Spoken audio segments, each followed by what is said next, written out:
ನಮಸ್ತೆ. ಬೆಳಕು ನಕ್ಷತ್ರ ವ್ಲಾಗ್ಗೆ ಸ್ವಾಗತ. ನೀವೇನಾದರೂ ನನ್ನ ಚಾನಲ್ಗೆ ಹೊಸಬ್ರಾಗಿದ್ದರೆ ಸಬ್ಸ್ಕ್ರೈಬ್ ಮಾಡಿಕೊಂಡು ವೀಡಿಯೋಸ್ನ ನೋಡಿ. ಸಬ್ಸ್ಕ್ರೈಬ್ ಆಗಿರೋರು ಸುಧಾ ವೀಡಿಯೋಸ್ನ ನೋಡಿ. ಈ ರೆಸಿಪಿ ಏನಾದರೂ ಇಷ್ಟ ಆದರೆ ಫ್ರೆಂಡ್ ಆ್ಯಂಡ್ ಫ್ಯಾಮಿಲಿಗೆ ಶೇರ್ ಮಾಡಿ. ಅಲ್ಲೇ ಪಕ್ಕದಲ್ಲಿರೋ ಬೆಲ್ ಬಟನ್ನ ಪ್ರೆಸ್ ಮಾಡಿ, ಒಂದು ಲೈಕ್ ಕೊಡಿ, ಒಂದು ಕಮೆಂಟ್ ಮಾಡಿ. ನಾನು ಇವತ್ತಿನ ದಿನ ಸೌತೆಕಾಯಿ ಚಪಾತಿ ಹೇಗೆ ಮಾಡೋದು ಅನ್ನೋದನ್ನು ನಾನು ನಿಮ್ಮ ಜೊತೆ ಶೇರ್ ಮಾಡ್ತಾಯಿದ್ದೀನಿ. ಇದಕ್ಕೆ ಬೇಕಾಗಿರೋ ಸಾಮಗ್ರಿಗಳು ಈ ರೀತಿ ಇದೆ. ನಾನು ಒಂದು ಸೌತೆಕಾಯಿನ ಕಟ್ ಮಾಡಿ ಇಟ್ಕೊಂಡಿದ್ದೀನಿ. ಹಸಿಮೆಣಸಿನ್ಕಾಯಿ, ಪುದೀನ, ಕೊತ್ತಂಬರಿ ಸೊಪ್ಪು, ಸಾಸಿವೆ, ನಂತರ ಓಂಕಾಳು, ಇಷ್ಟು ಪದಾರ್ಥ ಬೇಕಾಗುತ್ತೆ. ಈಗ ಒಂದು ಮಿಕ್ಸಿ ಜಾರ್ಗೆ ಕಟ್ ಮಾಡ್ಕೊಂಡು ಇಟ್ಕೊಂಡಿರುವಂತಹ ಸೌತೆಕಾಯಿನ ಹಾಕ್ಕೋತಾ ಇದ್ದೀನಿ. ನಂತರ ಇದಕ್ಕೆ 1 ಸ್ಪೂನಷ್ಟು ಅಂದರೆ ಒಂದು ಅರ್ಧ ಸ್ಪೂನಷ್ಟು ಓಂಕಾಳು, ನಂತರ 1 ಸ್ಪೂನಷ್ಟು ಜೀರಿಗೆ, ನಂತರ ಒಂದು 3ರಿಂದ 4 ನಿಮಗೆ ಖಾರ ಎಷ್ಟು ಬೇಕು ಅನ್ನೋದನ್ನು ನೋಡಿಕೊಂಡು ಹಾಕ್ಕೋಬೇಕಾಗುತ್ತೆ ಹಸಿಮೆಣ್ಸಿನ್ಕಾಯಿನ. ನಾನಿಲ್ಲಿ 4 ಹಸಿಮೆಣ್ಸಿನ್ಕಾಯಿ ತೊಗೊಂಡಿದ್ದೀನಿ. ನಂತರ ಸ್ವಲ್ಪ ಪುದೀನ ಸೊಪ್ಪು, ನಂತರ 1 ಕಪ್ಪಷ್ಟು ಕೊತ್ತಂಬರಿ ಸೊಪ್ಪು ಹಾಕ್ಕೋಬೇಕಾಗುತ್ತೆ. ಇಷ್ಟು ಪದಾರ್ಥನೂ ಹಾಕ್ಕೊಂಡು ನಂತರ ಈಗ ರುಚಿಗೆ ತಕ್ಕಷ್ಟು ಉಪ್ಪು ಹಾಕ್ಕೋಬೇಕಾಗುತ್ತೆ. ಹಾಕ್ಕೊಂಡು ಇದು ನೀರು ಹಾಕೋ ಅವಶ್ಯಕತೆ ಇರೋದಿಲ್ಲ, ಯಾಕಂದರೆ ಸೌತೆಕಾಯಿನಲ್ಲಿ ನೀರಿನಂಶ ಇರೋದ್ರಿಂದ ಹಾಗೆ ಮಿಕ್ಸಿ ಜಾರ್ಗೆ ಹಾಕ್ಕೊಂಡು ರುಬ್ಕೊಂಡು ಬರಬೇಕಾಗುತ್ತೆ.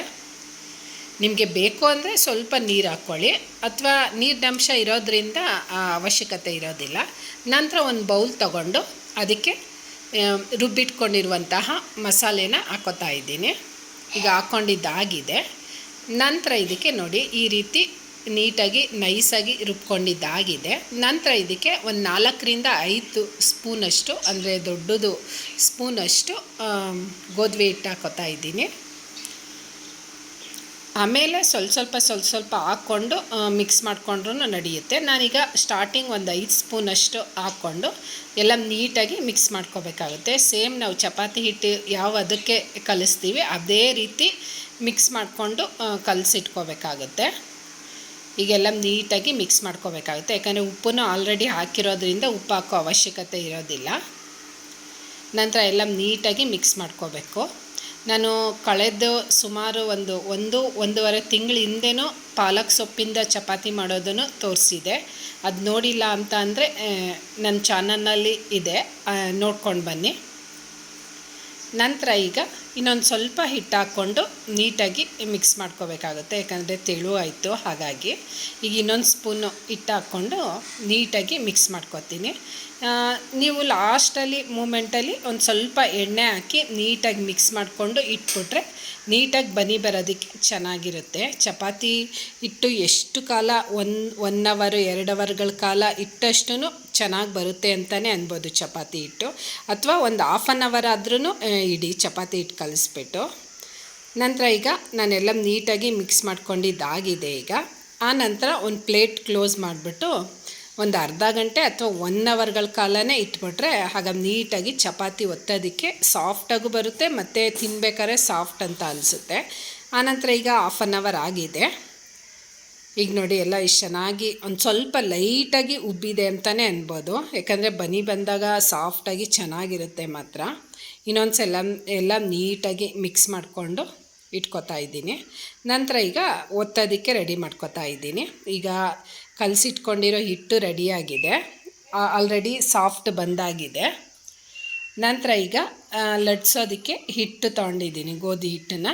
ನಂತರ ಸ್ವಲ್ಪ ಎಣ್ಣೆ, ಕೊಬ್ಬರಿ ಎಣ್ಣೆ ಯೂಸ್ ಮಾಡೋದ್ರಿಂದ ಕೊಬ್ಬರಿ ಎಣ್ಣೆ ತೊಗೊಂಡಿದ್ದೀನಿ ನಾನು. ನಂತರ ಈಗ ಲಟ್ಟಿಸ್ಕೋಬೇಕಾಗುತ್ತೆ. ಈಗ ಮೊದಲನೇದಾಗಿ ಎಲ್ಲ ಚಪಾತಿ ಹಿಟ್ಟು ಉಂಡೆ ಕಟ್ಕೋತಾ ಇದ್ದೀನಿ. ಒಂದು 4ರಿಂದ 5 ಉಂಡೆ ಕಟ್ಕೋತಾ ಇದ್ದೀನಿ. ಆನಂತರ ಈಗ ನಾನೊಂದು 5 ಚಪಾತಿಯಷ್ಟು ಲಟ್ಟಿಸ್ಕೊಂಡು ಇಟ್ಕೋತಾ ಇದ್ದೀನಿ ಅಷ್ಟೇ. ನಂತರ ನಾವು ಯಾವುದೇ ಈಗ ಹೊರಗಡೆಯಿಂದ ಹಿಟ್ಟು ರೆಡಿ ಹಿಟ್ಟಾಗಲಿ ನಾನು ಯೂಸ್ ಮಾಡ್ತಾ ಇಲ್ಲ.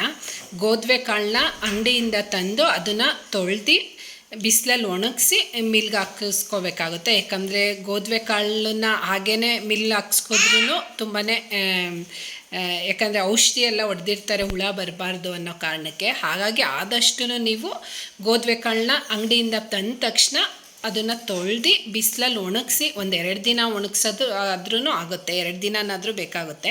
2 ದಿನ ನೀಟಾಗಿ ಬಿಸಿಲಲ್ಲಿ ಒಣಗಿಸಿ ಆ ನಂತರ ನೀವು ಮಿಲ್ಗೆ ಹಾಕಿಸ್ಕೊಳ್ಳಿ. ನಂತರ ನೀವು ಒಂದು 5 kg ಅಥವಾ ಒಂದು 10 kg ಏನಾದರೂ ಗೋಧಿ ಕಾಳನ್ನ ಮಿಲ್ಗೆ ಹಾಕಿಸ್ತೀನಿ ಅಂತ ಅಂದರೆ ಒಂದು ಅರ್ಧ kg ಮೆಂತ್ಯ ಕಾಳು ಹಾಕ್ಕೊಳ್ಳಿ. ಅಂದರೆ ತುಂಬಾ ಒಳ್ಳೆಯದು, ಯಾಕಂದರೆ ಗೋಧಿ ಹಿಟ್ಟು ಸ್ವಲ್ಪ ಹೀಟ್ ಅಂತ ಅಂತಾರಲ್ಲ, ಹಾಗಾಗಿ ಮೆಂತ್ಯ ಕಾಳು ಹಾಕೋದ್ರಿಂದ ಅದು ಸ್ವಲ್ಪ ತಂಪು ಕೊಡುತ್ತೆ ಅನ್ನೋ ಕಾರಣಕ್ಕೆ. ಮತ್ತು ದೇಹಕ್ಕೂ ತುಂಬಾ ಒಳ್ಳೆಯದು ಮೆಂತ್ಯ.